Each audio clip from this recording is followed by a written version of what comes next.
And we welcome you back to the Talk Shop. Today's Talk Shop brought to you in part by Snowy Range Flea Market. They're hosting a Jackalope Bunny coloring contest for ages 5 years to 12 years. And you can pick up your coloring page at 1951 Snowy Range Road, starting March 18th. That's later this week, Thursday, as a matter of fact.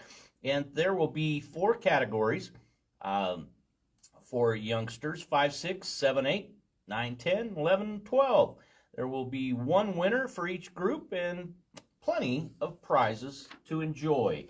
And we've got Progressive Voter Alliance tonight at 7 p.m. at the 1402 Gibbon Street location, the Universal Unitarian Free Church. And this morning's City Council agenda preview with Brett Glass up next. Brett. Good morning, Eric, and good morning, Laramie. This is your preview of the items that will be considered by your City Council this Tuesday's meeting. It'll be on St. Patrick's Day, March 17th, at 6:30 p.m. with a pre-council meeting beginning at 6:15 p.m. Now, City Council meetings you can attend 3 ways. You can attend in person by going to City Hall at the corner of 4th and Ivinson. You can also watch the meeting if you don't want to participate in it on YouTube. Go and search for City of Laramie, and you will see the meeting pop up as one of the items you can select. You can also tune in using Zoom. And to tune in by Zoom is a little more complicated. You have to go to the city's website, cityoflaramie.org/agenda center. Find the agenda for the meeting in the long list of agendas that you'll see there. And then once you do, you open up the agenda and there is a Zoom link which you can use to attend by Zoom. The advantage of the Zoom link, though, is that unlike YouTube, Zoom allows you to participate. You can raise your virtual hand and actually comment during the many hearings and public comment opportunities that there are going to be on this coming Tuesday night. So anyway, City Council has a lot of very impactful and significant things on its plate on Tuesday night. So it's a good idea to pay attention to what our City Council is doing, in particular to what goes on at this meeting. They'll start the meeting as usual with the call to order, the Pledge of Allegiance, call the roll. Then they will have a public comment period where you can comment on items, non-agenda items, things that are not going to be considered during the meeting. You can bend for up to 3 minutes. You can bend council's ear on the topic of your choosing. And so if you have a pressing issue that you would like to call council's attention to that is not on the agenda, that's the time to do it. There's another public comment period at the end of the meeting, but by the end of the meeting, everybody's very tired and wants to get out of there, so it's best to do it at the beginning of the meeting. So anyway, after the public comment, there's the usual consideration of changes in the agenda and setting the agenda. There probably won't be any changes to it this evening unless someone chooses to pull an item off of the consent agenda, the list of items that are approved without discussion. So then there are several public hearings. The first public hearing has to do with original ordinance number 2118, repealing the Laramie Municipal Code, Chapter 13.80. This is the section of the Municipal Code having to do with surface water drainage. Well, this has been a very controversial issue from the start. And what this ordinance would do, and this is your opportunity to comment on it, is repeal the plan that the city made to establish a surface water drainage utility. The legality of what they did is still very much up in the air. The city went ahead and started billing people on their utility bills for a surface water drainage utility, and they did this based on an assessed, not an impermeable surface area on your property. So it was assessed sort of like a property tax, but it was billed on your utility bill. So right away they made it unclear whether this was a fee or a tax. They billed the University of Wyoming and the school district and other government entities just like they billed other utility users. And, well, they claimed that they shouldn't be billed because they were government agencies and were exempt. This actually triggered a lawsuit from the University of Wyoming, which is ongoing, by the way. And so that was another area of controversy. And then there was then another area of controversy was the fairness of the charges. Is it fair just because you have impermeable surface area, literally just because you have a roof over your head, which obviously covers parts of the ground? Should you be billed for that area? So, the ordinance would just repeal things until such time as the law was settled and the city figured out what to do, or if it went a different way and didn't establish a separate utility. This is probably a good thing to do. They probably should have done this months ago. But ironically, it was not until the city staff recommended it, despite all of the public comment, it wasn't until the city staff recommended the repeal that they brought it back, and it seems to be gaining traction. At this point, though, it is the right thing to do. Let's comment to council about this. Let's get the scheme which did not work repealed. Let's watch to see what happens with the law. Not only with the lawsuits, but with the bills that are likely to come out in the next legislative session, and then maybe we can figure out what the appropriate thing to do is with regard to stormwater. Is there any word about what will happen with the engineering technician that was hired or authorized on December 3rd, 2024, the same night in item 16, following the surface water drainage utility being adopted that evening in item 15? Yes, well, the city began to move ahead even before it started billing utility users and landowners throughout the city. It started to move ahead with the project. It sort of jumped the gun, and but it didn't hire an engineer. It hired two operators who were supposed to be operating street sweeping equipment. The problem was that all of the street sweeping equipment was broken down and didn't work, and these people had not been trained yet. It's a little hard to train people when you don't have working equipment to train them on. They were put to other uses. They went and cleaned up some other things in town, and they didn't just sit there. Apparently they were doing other work, but they weren't doing the work that was originally intended. And now it's unclear what they're going to do as a result of the ordinance being repealed, if that happens. So this is kind of up in the air, and it really is an instance. I'll be talking about another one later this evening. Or today. Can you believe it's the 468 city doing things days? in the wrong order? Can you believe it's 468 days since the surface water utility was adopted December 3rd, 2024? Can you believe it? 468 days. Tomorrow's 469.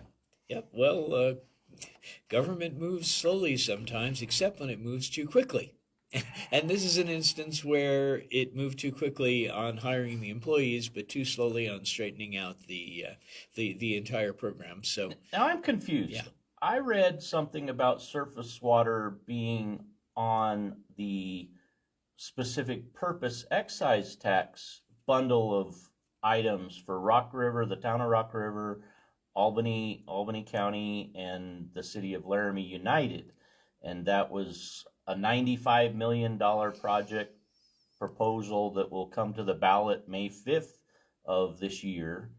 And I'm confused because we had the surface water utility adopted, and now this seems to be a second form of tax. Well, this is actually a tax. This is specific excise tax.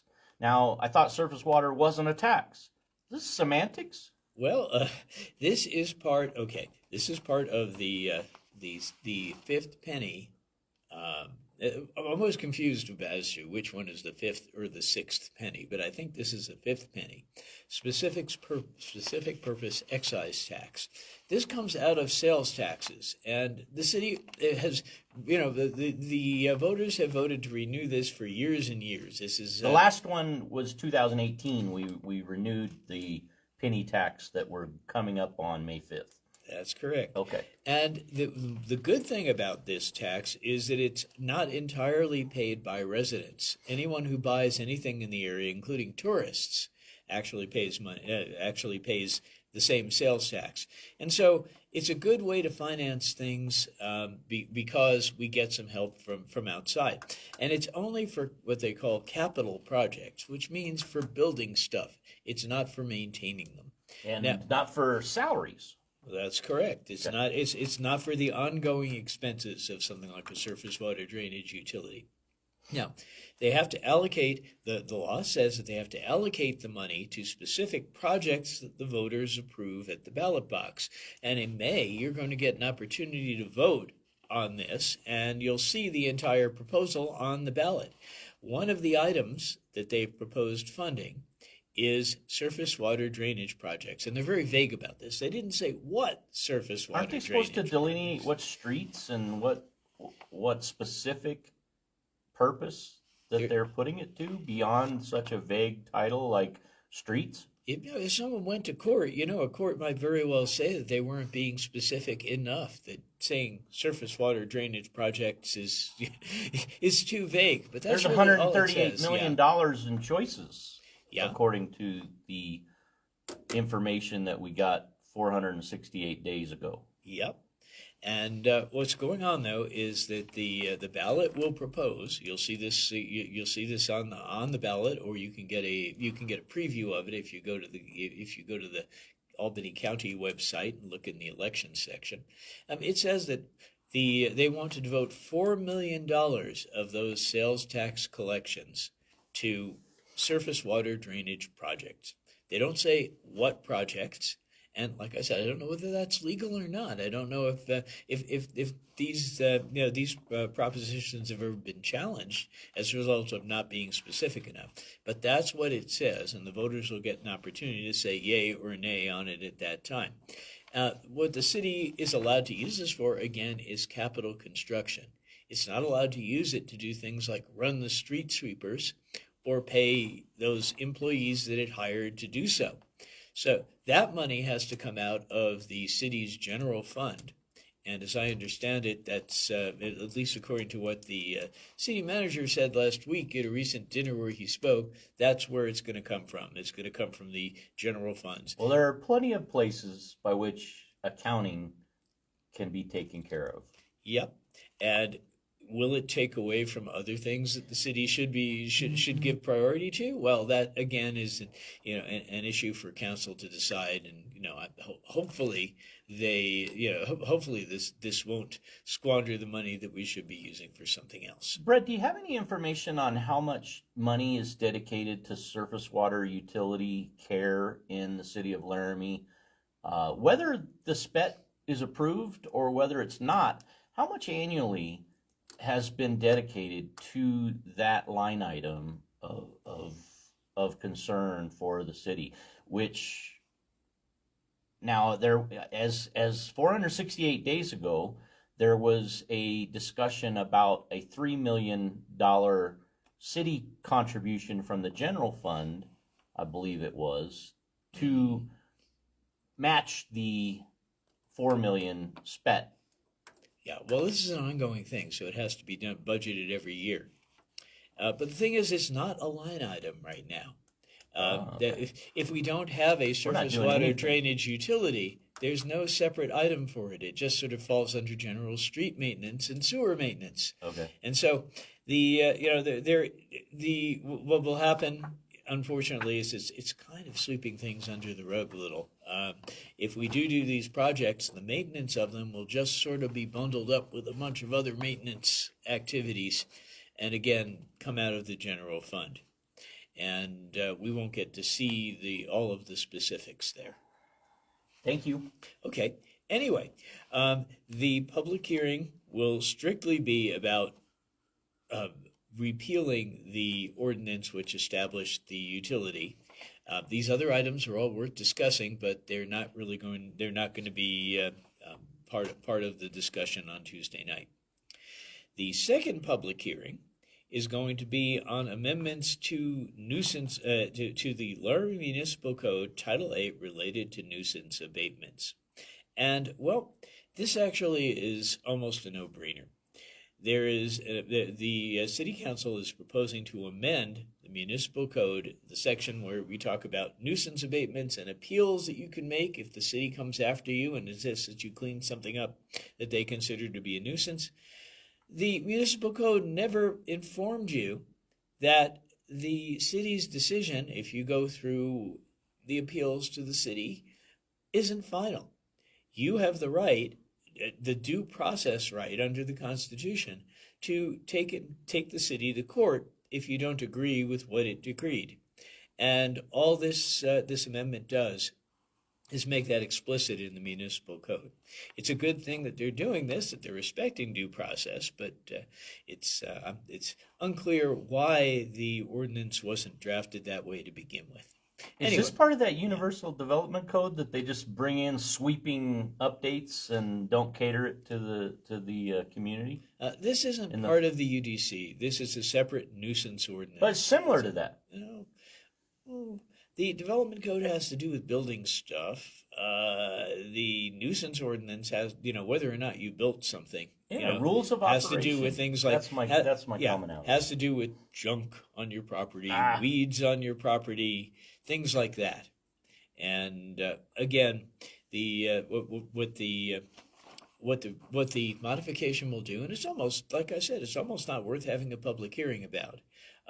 What this ordinance would do is simply make it clear that you have the right to go to court if you don't agree with what the city decreed. So then there's a third public hearing, and the third public hearing is on original ordinance number 2120, amending Laramie Municipal Code Title 15 related to the UDC. This one is about the Unified Development Code, and what it essentially does is clarify an item in the UDC having to do with what happens if you are building something, maybe an apartment complex or whatever, on two lots. Do you have to have an offset, or a setback between the two things that you're building on the two lots? And this makes it clear that you don't. I don't know if this has come up because some developer is specifically planning to do this. That is often the reason why these things are brought forth. But again, this one's really a no-brainer.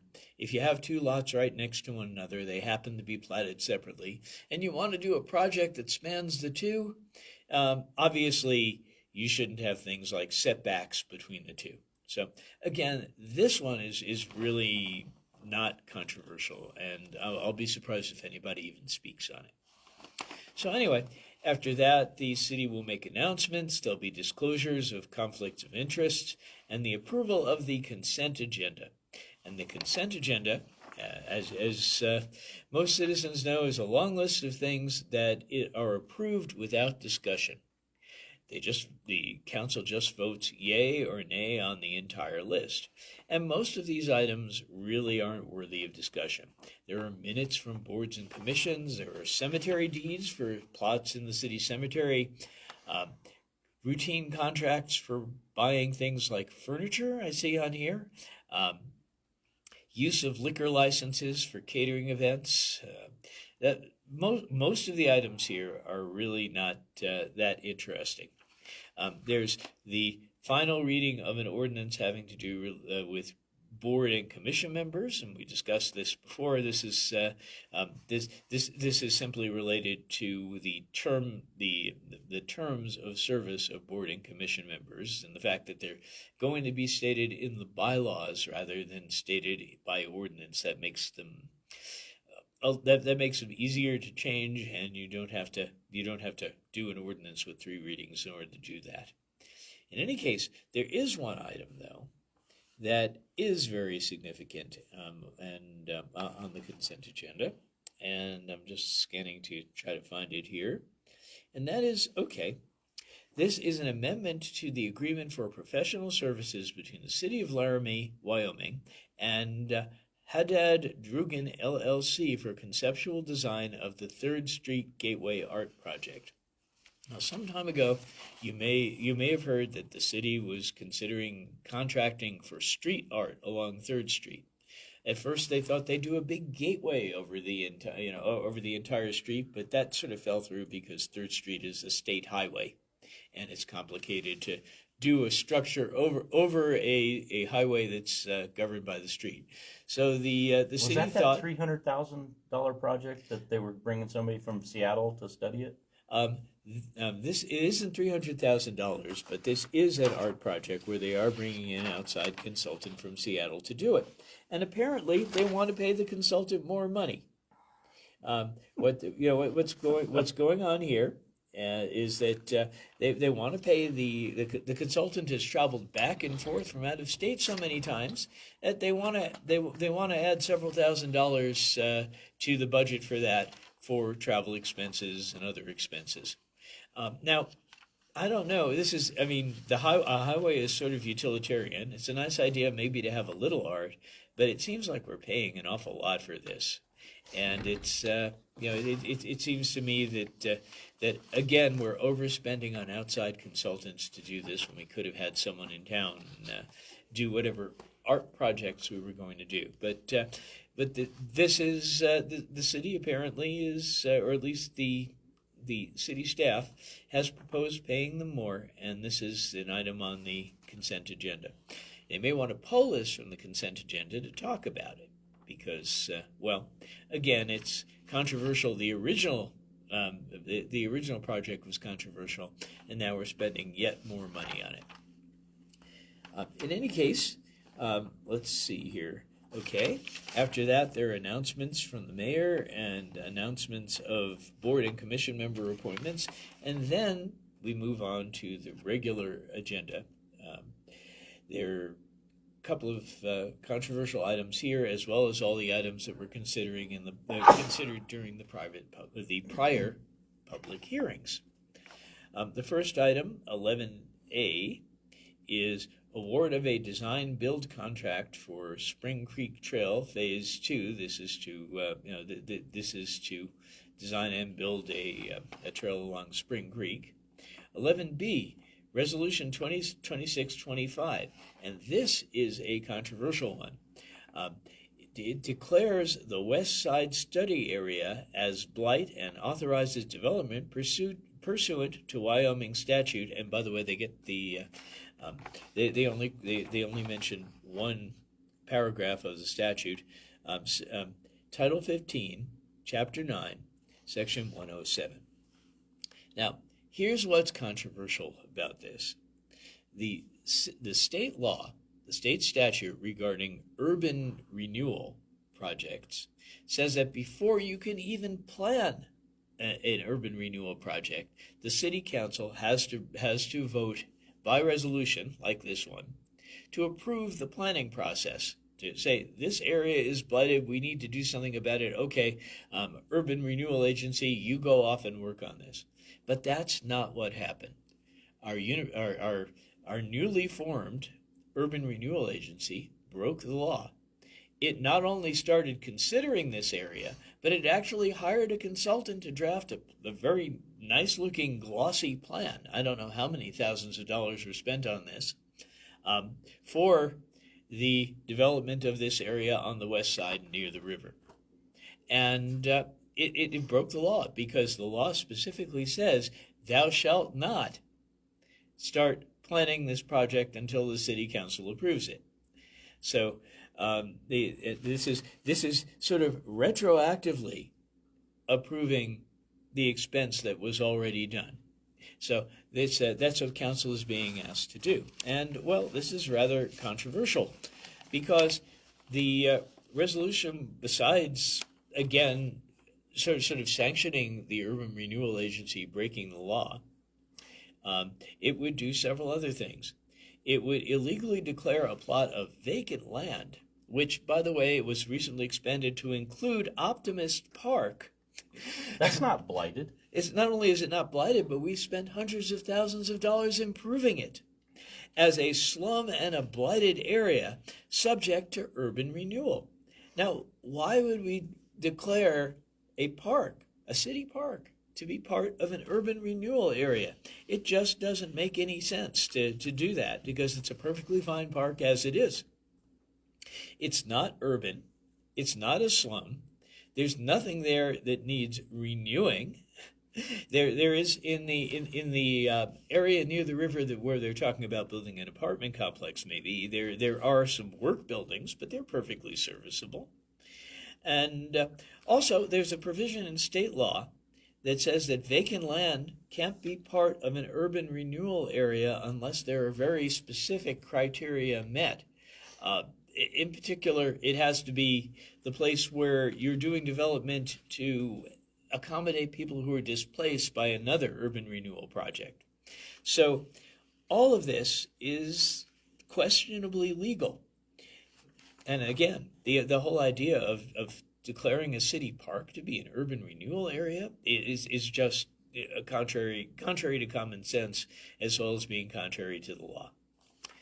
Now, the another thing that is controversial about this resolution is that the whole purpose of it is to subsidize some unknown developer, and we don't know who it is. The Urban Renewal Agency is being opaque about who might develop this land, and it's subsidizing this developer by setting something up called tax increment financing. Tax increment financing is sort of an accounting trick where the city forgoes taxes with the idea that maybe sometime in the future you'll make it up because the area will be nicer, there'll be something there that's more valuable. You'll take in more taxes later if you provide the initial subsidy. But this is assuming that the developer wouldn't build otherwise. And there's no indication, since we don't know who the developer is and we don't even know exactly what they're going to build, there's no indication that the incentive is necessary. How are those groups selected? How are those developers selected should they come to be announced? Well, it's a private transaction between the landowner and whoever develops it. And so it needs know the support of the city, it needs the support of governmental agency, but it doesn't notify the public in a public fashion. Well, the thing is, it's not clear whether it needs the support of the city, because we don't know. We can't judge that as the public because we're being kept in the dark about who's developing this and what they're planning to do. And so we can't judge. I don't know whether city council can. I don't know whether they've been clued in, quietly about this. But the public certainly can't judge whether this is something that's worthy of a subsidy. And again, what we're talking about is tax increment financing, which assumes the entire area is going to become more valuable as a result of this project. Well, this is sort of, this is on the edge of the west side of Laramie, and it's not, I certainly don't think that any of the existing properties on the west side are going to increase in value as a result of this. Maybe that the land itself that's developed would, but again, does it need do we need a subsidy? And unfortunately, the way this resolution would work is it would just sanction the subsidy without giving us an opportunity to find out whether it is really needed. Now, because another problem with this resolution is that because the justification is so dubious, it could get the city sued, as if we aren't being sued enough already by other various entities. How do you see that being potentially possible? Well, I mean, obviously you can bring a suit for anything, but yeah. What more detail do you have regarding your perspective that more litigation could face the city? Well, the area isn't blighted. It's not a slum. Other developers who don't get the subsidy could sue and say, "Hey, you're giving preferential treatment to this developer," and they probably actually be right because there's again it's vacant land. The area that's going to be developed, it's completely unclear that that it's there's any justification at all for declaring it to be blighted. And who are the funds made available from? Is it the federal government? No, it's the city subsidizing the project by foregoing property taxes. And so it comes ultimately out of our pockets. At the expense of the citizen. That's right. And it would set a terrible precedent, because if this really dubious area is considered to be an urban renewal area, all future developers are likely to request the same thing when they propose some sort of development project. And Because to not get it would be Yeah. discrimination. That's right. And Prejudice. so they might even walk away and say, "Hey, I'm being treated unfairly. You know, this one developer got a subsidy. I didn't. Maybe I'll consider building someplace else." So it's actually sets again. And what's it the sets a address terrible of this potential spot?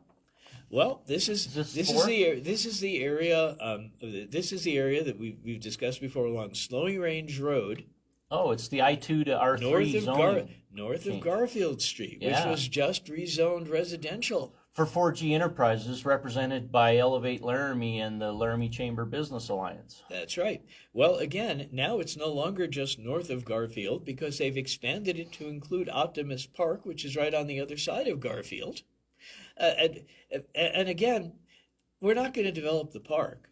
We're So playing a little why loose would- with the chains, aren't we? Yeah, why in the world was the park included if we're not going to suddenly develop the park as housing? Doesn't make any sense. But that's the area that's in question here. So anyway, because this is all so dicey, and because the Urban Renewal Authority broke the law right from the start, and because it could have untoward effects, City Council really ought to vote this resolution down. And I'm hoping that it does, because otherwise it will simply be going along to get along with staff proposal.